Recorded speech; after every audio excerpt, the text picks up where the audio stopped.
What's up, everybody? Coach Mills here, coming at you with a brand new Valorant video. And in this video, we're going to be breaking down 6 mistakes that can absolutely destroy your win rate and might be the reason why you can't climb or you keep D-ranking. So let's fix that right now. Make sure to watch to the end, smash that like and subscribe, and go to the GameLeap website down below for high-level VOD reviews that are going to show you step-by-step exactly how to play your agent on a wide variety of maps. You have tons and tons of content to access down below, so go check it out. But without further ado, let's jump into the video. Now, kicking it off with the first big mistake that tons of Valorant players for some reason love to try to do, but it's really creating a lot of feeding scenarios and you're just actually throwing tons of games, and it's trying to copy streamers one-to-one. Now, I get it. You watch your favorite streamer, you watch someone like Tens, or you watch someone like Subrosen, you see what they do in their games, and you want to do the exact same thing in your games, so you just try to perfectly copy it, but you oftentimes completely feed,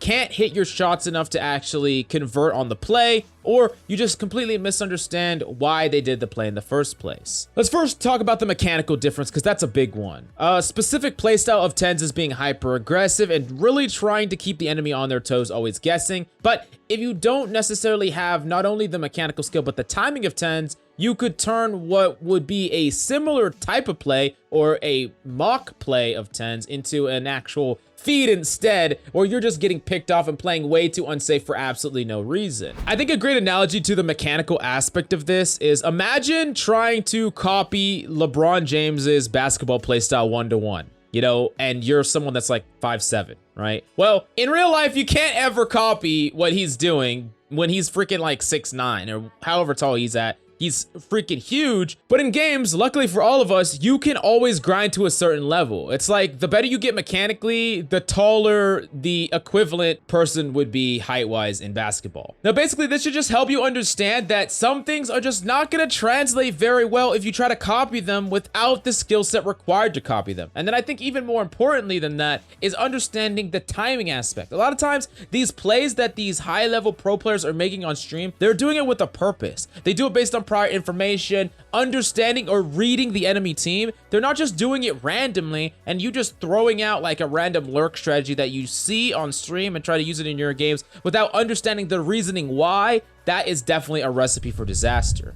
Now, the next big mistake that a lot of people just do so damn much, and it's really, really bad in my personal opinion, and it's just jumping right into comp. You turn on Valorant, you jump right into comp. You always need to be warming up. Now, unfortunately, the best place to warm up right now is actually free-for-all, even though it's not that great. I would highly suggest not playing to win. I would highly suggest like turning on music and not really listening to where people are spawning and where people are at, and not even looking at your radar, because while that is going to let you win a lot more fights, you're not going to be like better warmed up because of it, and it's not going to help you improve that quickly. You can also, of course, do a quick play game. That will typically warm you up, but sometimes people don't want to spend that much time. But make sure that you're not only just shooting bots and doing aim labs, because the static movement of the bots and the aim trainers is just not going to replicate what is actually going to be inside of a game. So make sure you don't fuck up your win rate by just jumping into a comp game right away. Now, the next big mistake that a lot of people are making that is destroying your win rate, and it's getting tilted or triggered, because more often than not, you getting angry at the game is actually just making you play much worse than you normally would. And I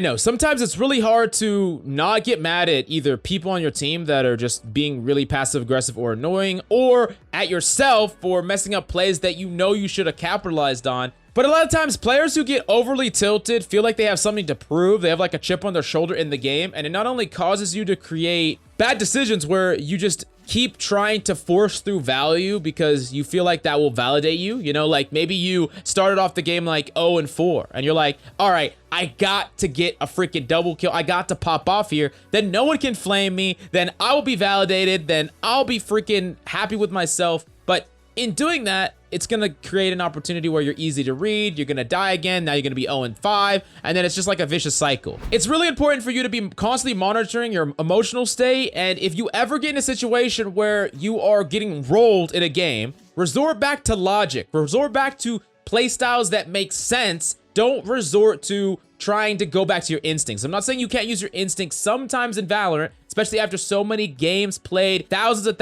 hours grinded, but you do not want to be relying on your instincts alone when things aren't just going right, because that will usually lead you down the path of getting tilted and constantly making the same mistake even if you don't realize it. Resort instead to logically sound strategies. And I'm gonna go to the next big mistake that so many damn people are making, and it's crushing your win rate, and it's playing at trash hours or trash times of the season. Now, I'm never gonna tell you to just not play ranked if your goal is to improve, right? You should just play the damn game if you just want to improve as fast as possible. However, some of you really want to reach those thresholds, and you feel a lot better about Valorant when you do. You really want to reach that gold, plat, diamond, immortal, and you really want to reach that goal, and it would really make you feel really confident about the next season, confident in your own play. And when you want to play to win, you got to make sure that you're a little bit strategic, especially when you're talking about ranked. Especially in the very beginning of a season or an act and the very end of it, that is like the worst time, because you have a lot of smurfs or people that don't give a single fuck about winning or losing,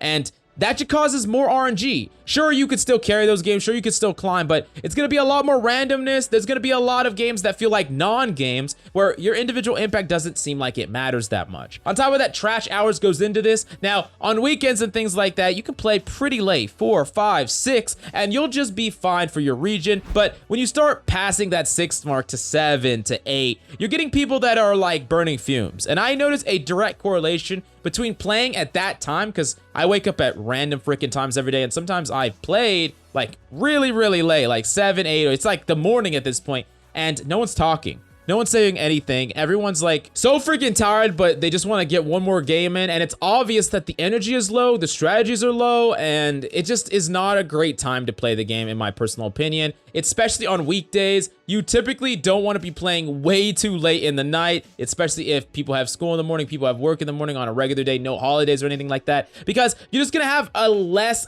cooperative experience. And when you're specifically like at the cusp of a rank up or something like that, you really care about winning these games, you definitely don't want to be playing at those unoptimal times. And as far as optimal times, you'll typically get the most mature audience at like weekends between like 11 or 10 to like 3. That's like the time frame that you'll get a lot of people that wake up a little bit early if you really want to do that, or even in the daytime, in the weekday, before people get out of school, before kids get out of school. I think those are probably where you're gonna get the least toxic and the least random games overall. Then the next big mistake that a lot of people really make, and I don't blame you for making it, but people just make this mistake way too much, and it's trying to appease teammates who will never be happy. You always get those teammates where they're passive aggressive, they're toxic, they say, hey, do this, hey, do that. They're kind of like micromanaging you a little bit, and you don't want them to throw, you don't want them to get mad, and you're trying to appease them, so you go along with what they say just because you don't really care that much about, you know, tilting them or being right at the like cost of your rank. But to be honest, a lot of the time, the only time that these players will be happy is if you are literally absolutely hard carrying the game. Like if you're freaking 30-2, they would be like, oh, they're not gonna say shit. But the second you drop below a positive kill rate, they're gonna lose their goddamn minds, and there's nothing you could say that will change that. And really, you shouldn't be trying to appease these people. These people are going to be mad. They're going to ruin your game. Just mute them. Just move on, because trying to appease these people is going to make you more tilted, and you might not show it that game, but you'll show it in the future game. And it's really going to just give you a worse experience, and appeasing these people aren't going to increase your win rate. So I would just highly suggest just not doing it. I mean, that's pretty simple. And then the last thing, and this one is really difficult for a lot of people to do, because you want to win, right? You want to win your games, but stop filling the characters that you cannot play or you don't play. Now, it's one thing to play characters that you don't play because you want to learn them. I'm perfectly fine with that. I don't care if you throw a couple of games. I know some people might be pissed off, but you're trying to learn characters, you're trying to get better, and just playing it in quick play only goes so far, right? You need to play it in a legitimate environment to get good enough to play it in that environment and climb with it. But